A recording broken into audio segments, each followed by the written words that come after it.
আইনজীবীদের ধর্মঘটে লাগাম কেন্দ্রে রাস্তায় সংশোধনী আইন বিচার প্রার্থীদের ভোগান্তি রুখতে নয়া পদক্ষেপ।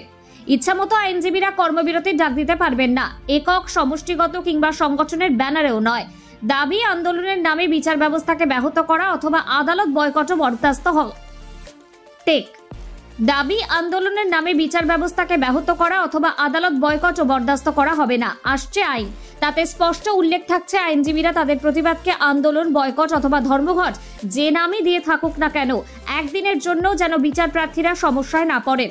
আন্দোলন অথবা বয়কটের জন্য যদি বিচার প্রক্রিয়ায় ব্যাঘাত ঘটে বা সাধারণ মানুষকে ফিরে যেতে হয়, তাহলে ওই প্রতিবাদকে বেআইনি ঘোষণা করা হবে।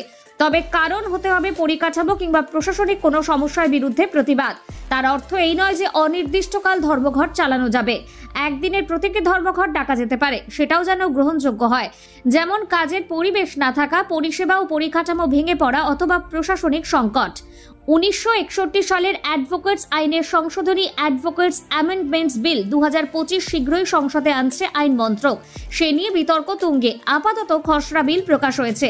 রীতি অনুযায়ী অভিমত চাওয়া হচ্ছে সকলের। আর খসড়া বিল দেখে আইনজীবীদের একাংশ এত ক্ষুব্ধ, দিল্লির তাবৎ নিম্ন আদালতের জেলা বার অ্যাসোসিয়েশন একদিনের প্রতীকী ধর্মঘট পালন করেছে সোমবার। তাদের হুমকি, রাজ্যে রাজ্যে আন্দোলন শুরু হবে, কারণ এভাবে আইনজীবীদের প্রতিবাদের অধিকার ছিনিয়ে নেওয়া হচ্ছে।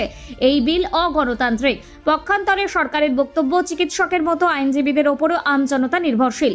বিচার প্রার্থী প্রান্তিক মানুষের পক্ষে একদিনের অপেক্ষাও সহ্য করা অমানবিক। তাই সম্পূর্ণ অপ্রাসঙ্গিক কারণে আদালত বন্ধ থাকবে, বিচার অনিশ্চিত থাকবে, এটা সভ্য আধুনিক সমাজে চলবে না। 1961 সালের অ্যাডভোকেটস আইনের 35 নম্বর ধারায় সংশোধনীতে বলা হয়েছে, আইনজীবীদের কোনো সংগঠন অথবা সংগঠনের সদস্য একক অথবা সমষ্টিগতভাবে আদালত বয়কট করলে সেটা বেআইনি হিসেবে বিবেচিত হবে। বিচার প্রার্থীদের অধিকার ছিনিয়ে নেওয়া যাবে না। নতুন একটি ধারা এই সংশোধনীতে যুক্ত করা হয়েছে। সেখানে বলা হচ্ছে, নয়া সংশোধিত আইনে 3 বছর অথবা তার বেশি সময়সীমার জন্য কারাদণ্ডপ্রাপ্ত কেউ রাজ্য বার কাউন্সিলের সদস্য হতে পারবেন না। পাশাপাশি আইন কলেজ ও বিশ্ববিদ্যালয় থেকে পাশ করলে আইন স্নাতক তথা আইনজীবী তকমা পাওয়া যাবে বলে আইনে থাকছে। এতদিন আইনজীবী হওয়ার জন্য বার কাউন্সিলের নাম্বার পাওয়া জরুরি ছিল। প্র্যাকটিস না করে অনেকেই আইনি পরামর্শদাতা হয়ে থাকেন এবং কর্পোরেটে আইন বিশেষজ্ঞদের টিমের সদস্য হয়ে কাজ করেন, কিন্তু তাদের আনুষ্ঠানিকভাবে আইনজীবী বলা হয় না। এই প্রথার বদল ঘটছে। তারাও আইনজীবী। অন্যদিকে bar council of Indian attorney general, solicitor general ছাড়া আরও 3 জন কেন্দ্রীয় প্রতিনিধিকে অন্তর্ভুক্ত করতে চায় আইন মন্ত্রক। সেই প্রস্তাবও অন্তর্ভুক্ত খসড়া বিলে রয়েছে।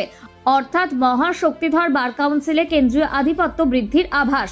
আইনের খুঁটিনাটি, আইনজীবীদের কোনো সংগঠন অথবা সংগঠনের সদস্য একক অথবা সমষ্টিগতভাবে আদালত বয়কট করলে তা বেআইনি বলে ধরা হবে।